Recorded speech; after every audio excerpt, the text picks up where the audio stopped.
Hello friend, welcome to my channel UP board CBSE board. So friend, आज की इस video में हम बात करेंगे क्लास 12th के एनसीईआरटी बुक के बारे में, जिसे हम लोग राजीव प्रकाशन के नाम से भी जानते हैं। और जो है इसमें हम लोग अध्याय पहला पढ़ेंगे। ठीक है, तो आज से ये क्लास 12th का जो मैथ का बुक है आपका एक सीरीज स्टार्ट हो गया है।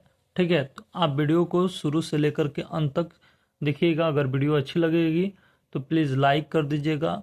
हमारे चैनल पर नए हैं तो चैनल को सब्सक्राइब कर दीजिएगा, और ज़्यादा से ज़्यादा हो सके तो शेयर करिएगा। आपको ये वीडियो हमेशा प्रोवाइड किया जाएगा 6 से 6:30 बजे के बीच में, सुबह में वो भी। ठीक है, तो आ रहा है बात समझ में? तो आप वीडियो को शुरू से लेकर के अंत तक देखिएगा जरूर। ठीक है, तो चलिए बिना देर किए हुए हम लोग स्टार्ट करते हैं। संबंध एवं फलन, रिलेशन एंड फंक्शंस।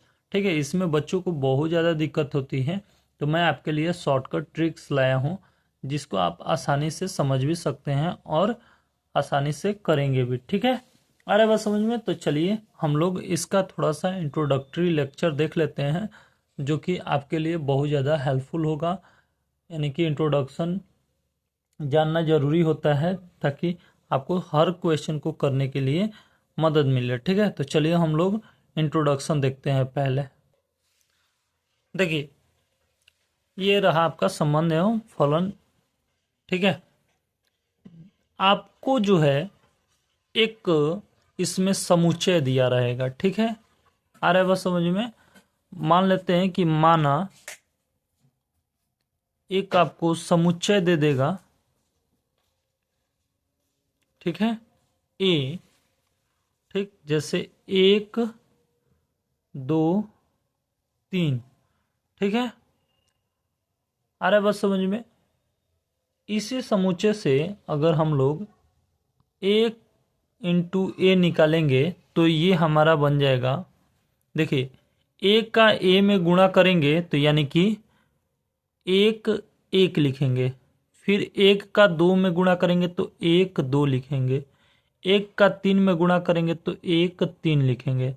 वैसे ही 2 का 1 में गुणा करेंगे तो 2 1 2 2 2 3। ठीक, फिर वैसे ही 3 का गुणा करेंगे तो 3 1 3 2 3 3।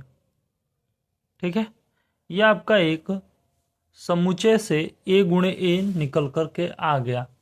ठीक है, और यहां पर जो ये निकल करके आया इसको हम लोग उप समुच्चय बोलते हैं। क्या बोलते हैं? उप समुच्चय। उप समुच्चय बोलते हैं। ठीक है, और ये जो होता है कैपिटल R के बराबर होता है। धीरे धीरे समझ में सब चीजें आएंगी। ठीक है, देखिए अब समझिए कि ये जो है उप समुच्चय, ये जो है कितना हो गया? 1 2 3। ठीक, मतलब 1 का गुणा हुआ तो 1 के साथ 1 1 होगा। देखिए, गुणा करने का तरीका यही होता है कि 1, 1, 1, 2, 1, 3। ठीक है, अरे बस समझ में? तो ये जो है पूरा उप समुच्चय का अगर हम लोग बात करेंगे तो उस पर जो है उस उप समुच्चय जो होता है ये पहले लिखेंगे 2, और ये टोटल कितना है?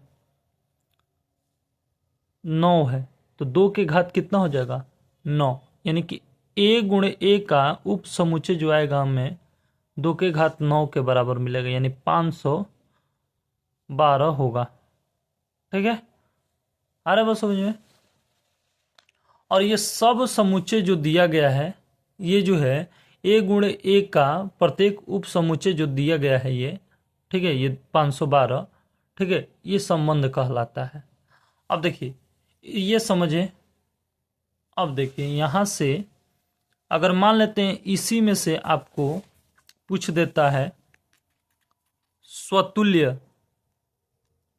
इसमें 3 बातें पूछा जाता है। स्वतुल्य, ठीक, दूसरा बात पूछता है सममित, और तीसरा बात करता है आपका संक्रामक का। किसका? संक्रामक। बस यही 3 समझ लेंगे, पूरा एक्सरसाइज कंप्लीट हो जाएगा। देखिए, अगर समुच्चय में अगर मान लीजिए ऐसा दे दे, कोई भी चीज ऐसा दे दे और बोले कि बताइए कि इसमें स्वतुल्य है, सममित है, संक्रामक है, तो कैसे बताएंगे? स्वतुल्य के लिए याद रखिएगा डबलिंग। स्वतुल्य के लिए क्या याद रखिएगा? डबलिंग। डबलिंग का मतलब एक जैसा, मतलब दिखना चाहिए, ठीक है। डबलिंग कहने का मतलब जैसे ए कॉमा ए, बी कॉमा बी, हम सकल। डबलिंग का मतलब हम सकल, हम सकल, ठीक है, याद रहेगा आपको। स्वतुल्य का मतलब क्या होता है? डबलिंग। डबलिंग का मतलब हम सकल, आपको याद रखना है, ठीक है। अब मान लेते हैं कि ये दिया है, इसमें आपको बताना है कि स्वतुल्य है कि नहीं। देखिए यहां पर एक और एक एक जैसा मिला, यानी कि ये ए एक जैसा है, ठीक है। तो यहां से हम सकल कौन कौन सा मिलेगा? एक एक मिलेगा, दो दो मिलेगा, तीन तीन मिलेगा, ठीक है। अब ऐसा हम लोग अगर बनाना चाहें तो बहुत सारा बनेगा। अगर एक दो तीन है तो यहीं तक खत्म हुआ, 4 5 6 7 8 9 10 रहता तो और भी ज्यादा बन जाता, ठीक है। तो यानी हम सकल में अभी एक एक दो दो तीन तीन मिला, यानी कि ये स्वतुल्य है। अरे बस समझिए, ये वाला जो दिया गया है ए गुणे ए, जिसको हम लोग आर बोलेंगे, तो ये पूरा क्या है? स्वतुल्य है। अब बात करेंगे सममित का। सममित का मतलब होता है उल्टा। सममित का मतलब उल्टा। उल्टा कहने का मतलब कि अगर ए कॉमा बी जैसा कोई व्यक्ति है, यानी इसका ये मतलब अगर आर में बिलोंग कर रहा है, इस आर वाले में बिलोंग कर रहा है, ए कॉमा बी जैसा व्यक्ति इसमें बिलोंग कर रहा है, यानी इसका उल्टा भी, इसका उल्टा यानी कि बी को आगे रखेंगे, ए को बाद में, ये भी बिलोंग करना चाहिए आर में, तो ही जाकर के हम कहेंगे कि भैया ये जो है सममित है। जैसे अगर हम बात करें 1,2, 1,2 ले लिए, ये बिलोंग कर रहा है कि नहीं आर से? बिलोंग करने का मतलब उसके घर में होना चाहिए। 1,2 ये आर का घर है, ये वाला आर का घर है, तो 1,2 दिख रहा है, ठीक है। क्या इसका उल्टा जो है 2,1 ये भी बिलोंग करेगा आर से कि नहीं? देखिए 2,1 उल्टा, 2,1 उल्टा है ना, और ये भी आर में क्या करेगा? बिलोंग करेगा। बोलिए बात समझ में आया? तो बोलेंगे कि ये सममित है, यानी कि ये वाला जो फलन दिया गया है आपको आर, तो ये क्या है? सममित भी है, ठीक है। ऐसे ही कोई सा भी एक एग्जांपल ले लेंगे, जैसे 3,2 देखेंगे तो मिल रहा है, यानी इसका उल्टा भी देखिए 2,3 वो भी मिल रहा है। देखिए 3,2 मिल रहा है और इसी का उल्टा 2,3 मिल रहा है, यानी कि ये क्या है? सममित है। अब संक्रामक का बात करते हैं। स्वतुल्य सममित तो समझ गए। स्वतुल्य में आपको क्या खोजना है? हमसकल यानी डबलिंग खोजना है। सममित में क्या खोजना है? उल्टा। अरे बस समझिए, संक्रामक में अगर बात करें तो संक्रामक में क्या होता है? आपको रिजल्ट ढूंढना पड़ता है। क्या? रिजल्ट देखना पड़ता है। अरे बस समझ में, आप क्या देखेंगे यहां से? रिजल्ट, ठीक। अब देखिए, जैसे हम रिजल्ट में देखेंगे क्या, सपोज करिए कि ए कॉमा बी आर में है, ठीक है। बी कॉमा सी ये भी आर में है,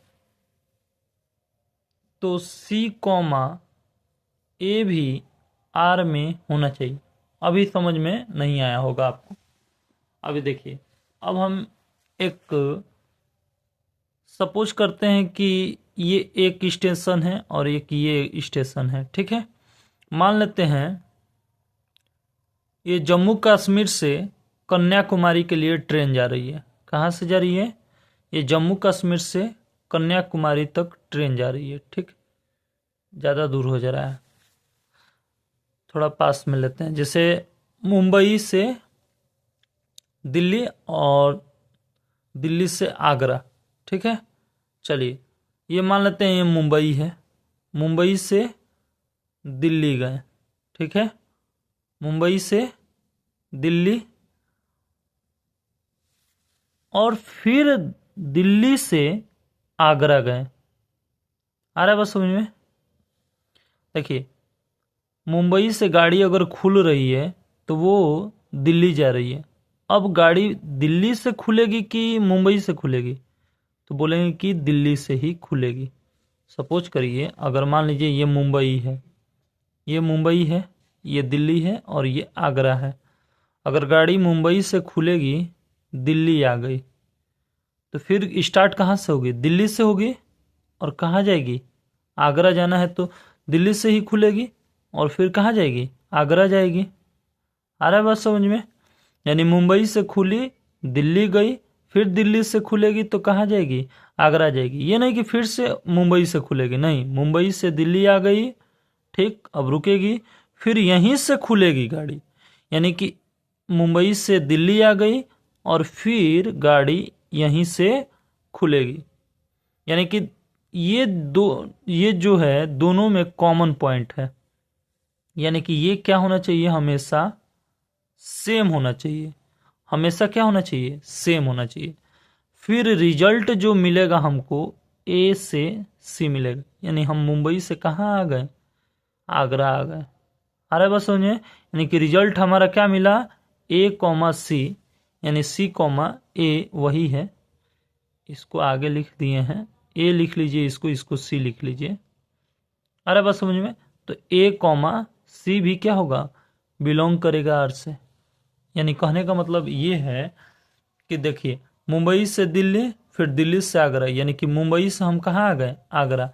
वो भी कहाँ मिलना चाहिए? आर में मिलना चाहिए। जैसे हम एक इसी में से लेते हैं एक एग्जांपल, जैसे 1,2 ले लेते हैं। तो 1,2 ये तो बिलोंग कर रहा है आर से। फिर यहीं से गाड़ी को स्टार्ट करना है, यानी कि 2 कॉमा कोई सा भी अंक ले लीजिए, 3 ले लिए, ठीक है। अब देखिए ये तो सेम हो गया। रिजल्ट क्या होगा? ये 1,3 होगा। यानी कि 1,3 क्या ये देखिए कि बिलोंग कर रहा है कि नहीं आर से? देखिए 1,2 और 2,3, 1,2 2,3 ये दोनों बिलोंग कर रहा है। क्या रिजल्ट जो आया है 1,3 कहीं बिलोंग कर रहा है? तो बोलेंगे कि हाँ। जब बिलोंग कर रहा है तीनों, यानी कि ये क्या होगा? संक्रामक होगा। यानी अतः यह क्या होगा? संक्रामक होगा। ऐसे ही कोई सा भी एक एग्जाम्पल ले लीजिए, जैसे 3,1 ले लीजिए, या फिर 3,2 कोई सा भी ले लीजिए। जैसे 3,2 ले लीजिए, तो चलिए 3,2 ले लीजिए, ठीक है। और फिर यहीं से गाड़ी को क्या करना है? स्टार्ट करना है। 2 कॉमा, अब 5 भी ले सकते हैं, लेकिन हमको कहाँ तक? ये 3 तक ही है तो 5 क्यों लेंगे? अरे बस में 5 तो इसमें मिलेगा नहीं, तो जो इसमें है वही लेना पड़ेगा आपको। यहाँ देखना भी है ये कि 1 2 3। अब घर में 3 ही फैमिली है तो 5 लोग का बात क्यों मतलब करेंगे, ठीक है। तो देखिए 3 से 2 गया, फिर 2 से कोई सा भी अंक सोच लेंगे। 2 से 2 ले लीजिए, 2 से 1 ले लीजिए। चलिए 2 से 1 ही ले लेते हैं। तो देखिए ये तो सेम हो गया, ये वाला क्या हो गया? 2 और 2 सेम हो गया। रिजल्ट क्या आएगा हमारा? 3,1 आएगा। 3,1 ये क्या करेगा? बिलोंग करेगा कि नहीं आर से? देखिए 3,1 बिलोंग कर रहा है कि नहीं आर से? देखिए कर रहा है। यानी कि ये क्या हो गया? ये संक्रामक भी हो गया। आ रहा है बात समझ में? यानी कि स्वतुल्य भी है, सममित भी है और संक्रामक भी है। तीनों है कि नहीं? बोलिए तीनों है। तो देखिए जब तीनों रहता है, एक बात बता देते हैं, जब स्वतुल्य स्वतुल्य सममित और संक्रामक तीनों होगा तो वह तुल्यता संबंध कहलाएगा। क्या कहलाएगा? तुल्यता संबंध कहलाएगा। आ रहा है बात समझ में? आए कि नहीं समझ में? यानी कि ये क्या कहलाएगा? तुल्यता संबंध कहलाएगा। ठीक है, आया बात समझ में?